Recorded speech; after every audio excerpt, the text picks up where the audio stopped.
You know, on a day we honor our veterans, maybe our elected leaders could learn a thing or two from that place that taught courage to many of those veterans. They sure could use that right now because Congress's approval numbers are stuck in the basement. Dan Rice just co-wrote a book on what makes great leaders called the West Point Leadership Profiles of Courage. Dan, by the way, also a graduate of that great institution, also a hero in his own right, but he's way too modest to talk about himself. If I were with the same resume, of course, it would all be about me, but Dan is a very different dude. Daniel, thank you very much for coming. Thanks so much for having me. You know, it was really nice to see West Point graduates ringing the opening bell today. And I'm thinking, what's happened?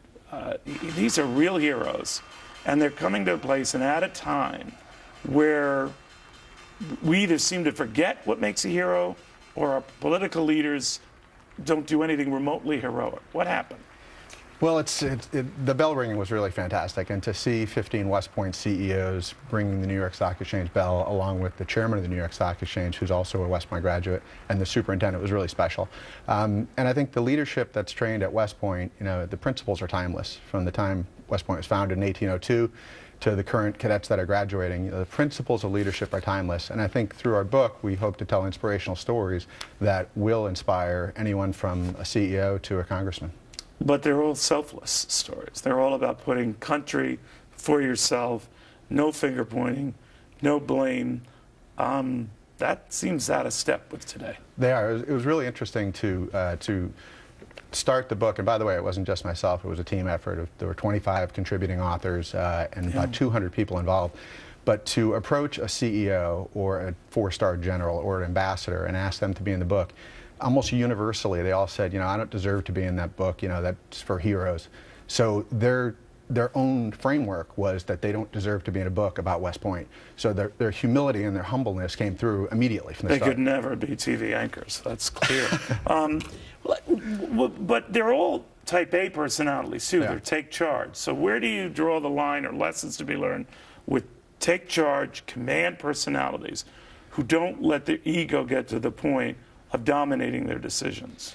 Well, I think it goes back to basic military training, and that's why it's unfortunate that fewer and fewer serve today than in the past. The greatest generation, you know, we had 14 million people in uniform, and they all learned the basic principles of leadership and basic training.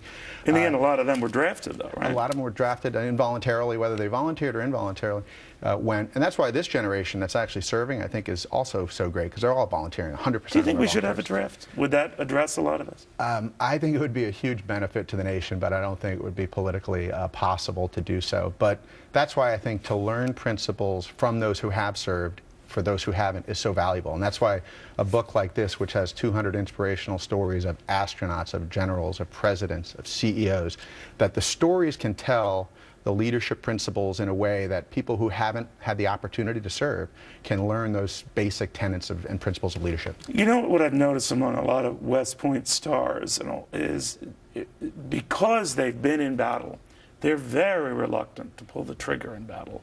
They're very, very careful about the role of a superpower and what it should do.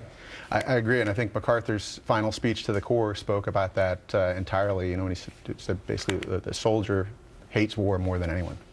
Do you get a sense that with a lot of civilians conducting our foreign policy, that is the nature of our Constitution, that's why we wanted to separate the military, that it's gotten to the point now where we're almost ashamed of our greatness?